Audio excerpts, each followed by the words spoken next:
Alright, and welcome back to YouTube. I bought a new toy. This is a 1985 250 ES Big Red by Honda. I found this on the Facebook Marketplace. Guy was asking way too high for it, so I sat back and waited. And then eventually he came down to about what the price is. Normal for one of these things, and then once I went and checked it out, I found a few errors that were not, or a few problems with it that weren't represented. So nice looking ATC here. Plastics are all in good shape from what I saw in the pictures posted online. Once I get there, you will notice a crushed fender. This fender is cracked severely. All the way up here, zigzags across. They use some type of putty something here to try to replace it, which I'm surprised it still kept the fender guards on it when it got hit. But this was one of the major issues that was definitely a bargaining chip with it, because these fenders, I mean, yeah, you can buy new ones and stuff, but they can be very costly to replace. Because if you replace one with a new one, then the old one, it's going to look terrible. Then you have to get the trunk lid back there, and then to get everything to match, and you might as well get one for the front fender, front tire as well. So that was the first problem I noticed, which was a huge drawback. The next thing I found, which he actually stated, that the shifter over here on this side, it will shift up and it will return back, but when you shift down, it does not return to the neutral position. So doing a little research online, I got to pull this cover off here and see where we're at. Could be a broken spring, could be a bolt that came out. Not really sure where it's at as far as what it could possibly be. There's only a few things in there it could possibly be, but I'm hoping, since it does spring back on an upshift, that it shouldn't be something too major. The third problem I had with it was when I went over and started it up, and it starts up great. I mean, it's cold right now. Cold start. Right there, put my hand on the exhaust.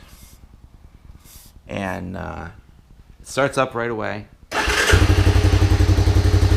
without choke.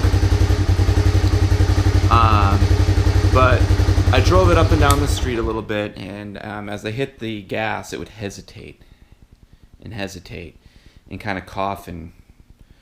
But if you run it full choke, it would run just fine. So I'm guessing that the carburetor needs cleaned out. Go through it, clean it out, and get it all dialed in the way it should be, and I should be good there. So those are the three issues I found with this bike.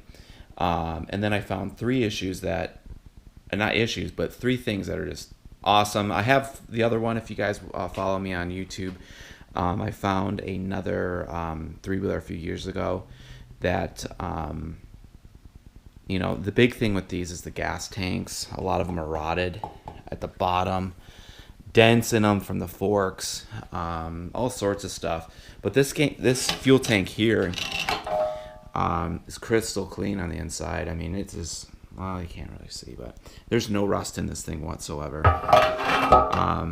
No dents on the tank. It's got a nice shine to it. I mean, it's a perfect fuel tank. Doesn't leak or anything. Great stickers on it. It hasn't been repainted. It's got both side covers. That's another huge bonus. They're not broken or cracked or anything. And probably the most impressive thing to me was the original tires. These are the original Watsu Pro-Am 501 tires. This one actually still has the red marks on them. But These tires are in really good shape. I don't really see any plugs in it. I checked all the tires out real good. No plugs, no chips, cracks or anything like that. They are in really good shape, which, God, you just don't find them with the original tires on them. And these tires are just in great shape. All three of them. They've got the red marks on them still, right there.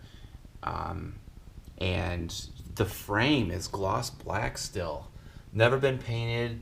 I mean, everything's in really good condition on it. You know, just looking it over, I was really impressed by the condition. Obviously, the fender is a major issue. But it starts, the engine sounds healthy. Carburetor needs to be rebuilt. Another thing is, I found that it has the original toolkit underneath the seat still. In here. So I pulled that out, and these tools have never been removed. They are perfectly clean, and they are in really good shape. So I don't think these have ever been removed. They probably didn't even know they were there, because that whole area was like super clean. All the tools, no rust on them or anything like that. But yeah, so this is the new addition to the fleet of Hondas that I have, and I'm hoping this is going to be going back to Michigan to work on the farm. So again, my new project, I'm going to be cracking it open here in a few minutes and see what's going on with that transmission, pull the carburetor, go through that, and hopefully have a nice running bike. And then I'm going to figure out what I'm going to do with those fenders, because that fender bothers me. It's too nice of a bike to be having a cracked fender like that. But thought you guys would like the new Honda. Appreciate you guys watching my videos. Make sure you subscribe.